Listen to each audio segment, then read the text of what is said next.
안녕하세요. 축구 터는 남자 야진입니다. 리그 최고 전술가들의 두 번째 맞대결이 펼쳐졌습니다. 결과는 이정효 감독의 완승이었는데요. 광주는 포항을 상대로 4골을 넣으면서 지난 경기에서의 패배를 완벽하게 서력했죠. 광주가 포항을 잡기 위해서 어떤 변화를 가져갔는지 돌아보겠습니다. 지난 첫 맞대결을 돌아보면 광주는 포항의 전매 특허라고 할 수 있는 맨투맨 압박에 크게 고전했습니다. 중원이 힘을 쓰지 못했는데 특히 이순민과 정우현이 압박에 애를 먹으면서 중앙에서의 루트가 완전히 묶였었죠. 이번 경기에선 빌드업 과정에서부터 중원으로 진입하는 방식에 변화가 있었습니다. 일단 높은 위치로 전진하며 상황에 따라 적극적인 하프스페이스 공략을 시도하던 레프트백 이민기의 역할이 달라졌는데요. 이민기는 전진을 자제하고 중앙으로 좁히면서 철저하게 중앙 빌드업에 집중합니다. 포항의 맨투맨 수비에 고전하던 광주는 이번 경기에선 중원의 숫자부터 크게 확보한 건데요. 대신 미드필더 중 한 명은 후방에 머무르지 않고 위로 전진하며 패스기를 확보합니다. 여기에 더해 공격수 한 명까지 내려오는데요. 기존엔 허율이나 산드로 같은 타겟맨이 낮은 위치로 도우러 왔다면 이날 같은 역할을 수행한 박한빈은 전방에 머무르고 대신 토마스가 활발하게 움직였죠. 중앙에서 맨투맨 수비를 즐겨하는 포항을 상대로 준비한 광주의 1차적인 전략은 여기에 있습니다.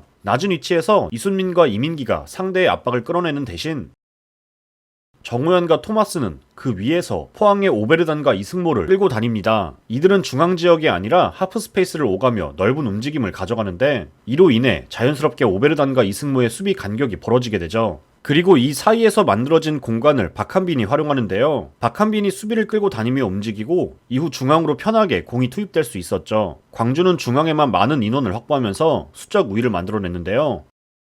덕분에 포항의 맨투맨 수비를 무력화시키고 후방에서 발밑 좋은 티모와 안영규의 안정적인 전진 패스 시도가 늘어날 수 있었습니다. 이후 생기는 공간을 공략하는 방식 또한 달라졌는데요. 이전엔 윙어들이 넓게 벌려놓고 거기서 생기는 하프스페이스를 미드필더나 풀백이 빠르게 침투했었죠. 이번 경기에선 차이가 있었습니다. 먼저 왼쪽을 살펴보면 앞서 얘기했듯이 이민기는 전진 대신 중앙 빌드업에 가담해 있습니다. 거기서 발생하는 측면에서의 공백은 토마스가 폭넓게 움직이며 지원해주죠. 그렇다면 박한빈이 수비를 끌어내며 생기는 공간은 누가 활용할까요? 앞서 얘기한 광주의 빌드업 구조가 잘 나온 장면입니다. 후반전 레프트백으로 이동한 이순민은 전진보단 패스를 받기 위해 준비하고 광주는 중앙에 많은 숫자를 확보하며 포항의 1대1 압박을 유도 중입니다. 역시나 이승모와 오베르단의 사이가 벌어져 있죠. 자유로워진 박한빈을 향해 수비가 끌려오고 이때 생기는 공간은 바로 엄지성이 활용합니다.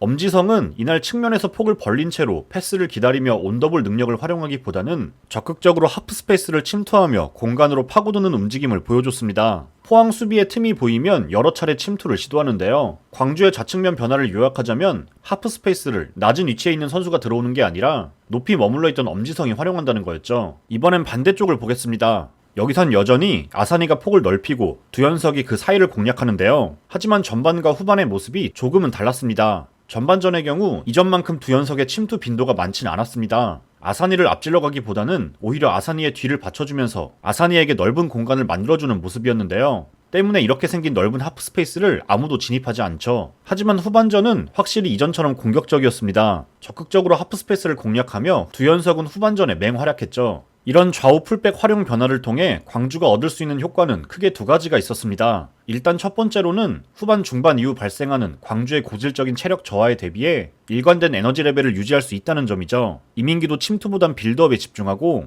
두현석도 전후반 역할을 다르게 가져가면서 측면에서 안정감이 생깁니다. 그리고 두 번째로는 이런 과정을 통해 결국 상대 역습에 대한 대비가 수월해진다는 점입니다. 풀백들이 무작정 높은 위치로 전진해 측면에서 만들어내는 공격 작업은 팬들의 눈을 즐겁게 할 수는 있겠지만 결과적으로는 항상 상대 역습에 취약할 수밖에 없었는데요. 특히 포항은 좌우 윙포워드들이 위협적이기 때문에 이를 신경 쓸 수밖에 없습니다. 지난 맞대결에서도 광주는 이 부분에서 약점을 노출했었죠. 이 외에도 광주는 현실과 타협하기 위해 변화하는 모습을 보여주는데요. 일단은 긴 패스의 비중이 늘어났습니다. 당장 이번 경기만 봐도 전체 패스 중 무려 44%가 중장거리 패스였습니다. 고집스럽게 짧은 패스로 풀어나가기보다는 경기장을 크게 쓰는 모습을 보여주는데 오히려 이런 변화가 상대의 수비에 균열을 낼 수 있었죠. 약점으로 지적받던 박스 밖에서의 슈팅도 눈에 띄게 늘어났습니다. 이 경기 절반에 가까운 슈팅이 박스 바깥에서 나왔는데 지나치게 만들어가려는 고집을 버린 셈이죠. 아름다운 패스를 통한 득점이나 우당탕탕 세컨볼을 통한 득점이나 축구에선 모두 똑같은 1점이라는 걸 광주도 이제는 받아들였습니다.